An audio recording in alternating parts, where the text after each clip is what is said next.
Okay. Well, let me throw out a little tougher question. So where do we draw the line? For example, in Marangay, they're killing people or they're sicking dogs on them. Can RJC members trade in Marangay diamonds?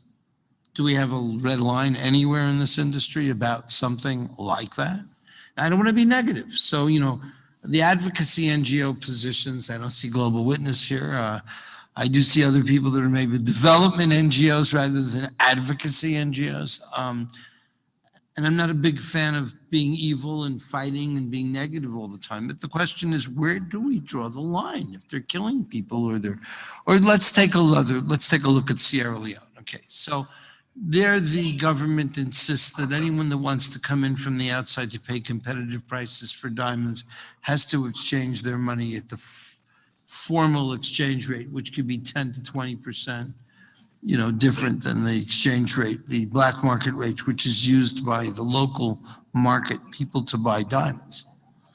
So if you come in there and you want to be legitimate, you're at a 20% maybe price differential. What do? Do you say enough is enough? We're not buying these synthetic. Here, I'm not going to talk about synthetic. We're getting synthetic. I'm not buying these artisanal diamonds. I know that De Beers has really made a big effort out there. Rappaport has made an effort out there. How do you call it? Has made an effort out there. Impact has made an effort out there, and Sierra Leone is an example. What should we do about this? The artisanal question is really interesting. I think Jared spoke to that issue. If you want to know what to do about artisanal mining, ask them. Well, we do. Ask them. And the guy says, I want to feed my kid tonight. To Gwyneth's comment, too, about Beyonce, not understanding the history of the diamond that she wore. That history has been well told for a long time. That history is 150 years old.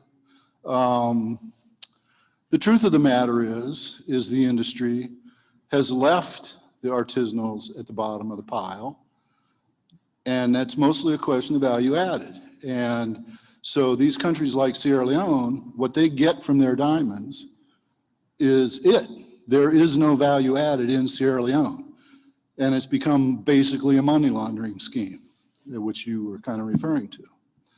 Now, if you want to talk about a boots on the ground effort, I got called a couple of months ago by a young man in his 30s whose family fled Sierra Leone during the conflict.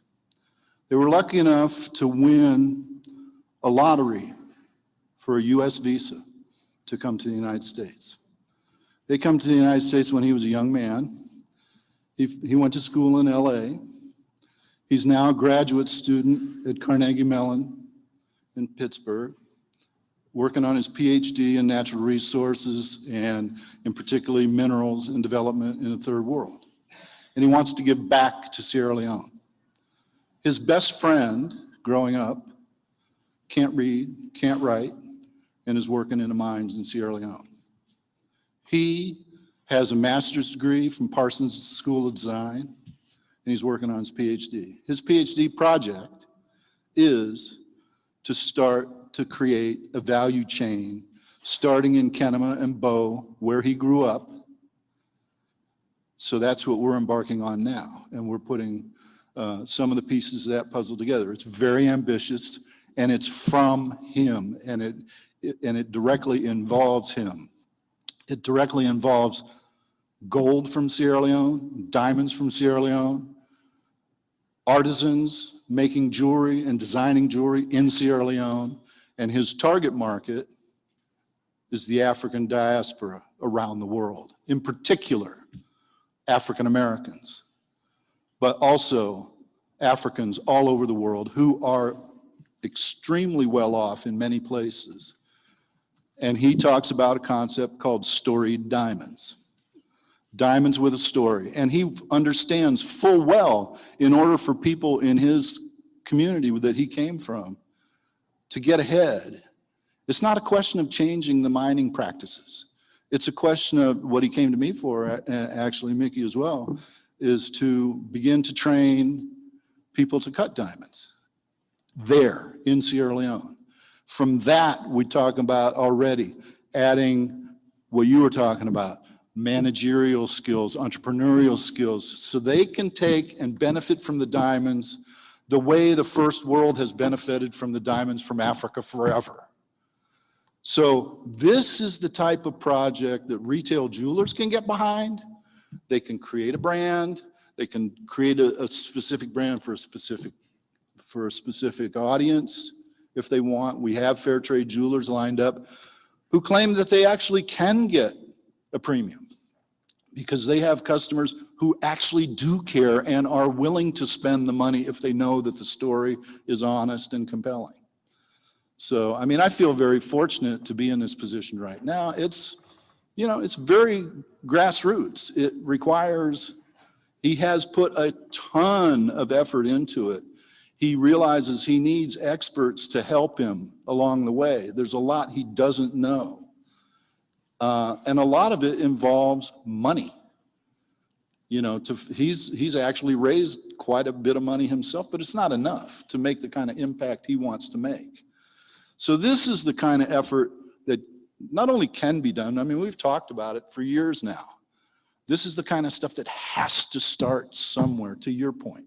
You have to pick something. And whatever it is that you do in the industry, whether you're a consumer, whether you're a retailer, whether you're a wholesaler, whether you're further up the supply chain, whatever, you gotta be honest, you gotta be ethical, you gotta take care of your part of the business.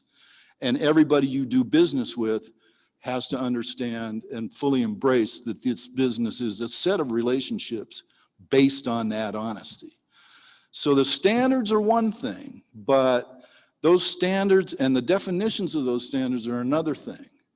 But they're at different levels all over the place, and it's a moving target. What is sustainable? What is ethical? 5 years from now, it'll be something different. You can't put a label on it. It's a morality, it's an honesty, it's an ethics that comes from within everybody in the industry.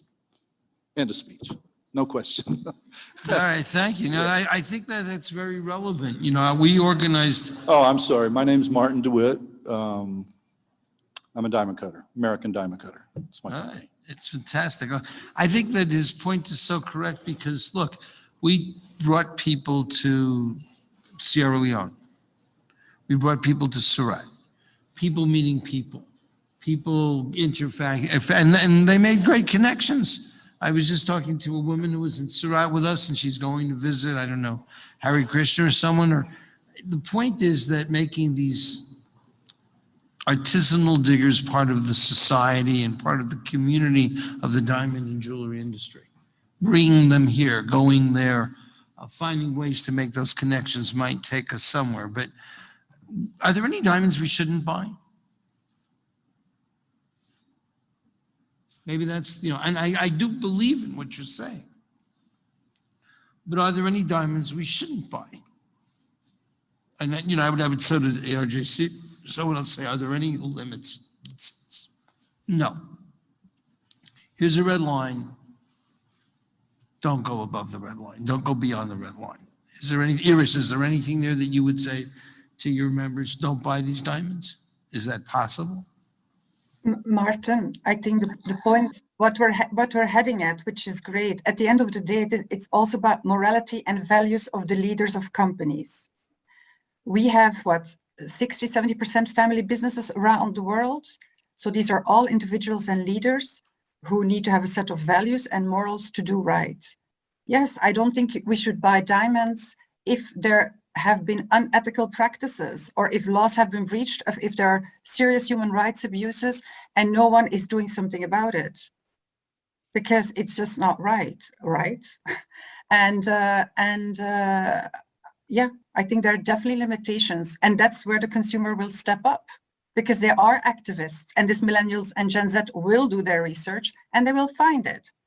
So they will, you know, and that will hit the reputation of the company, and people will not want to work for that company. So it's like, it's a circle of life.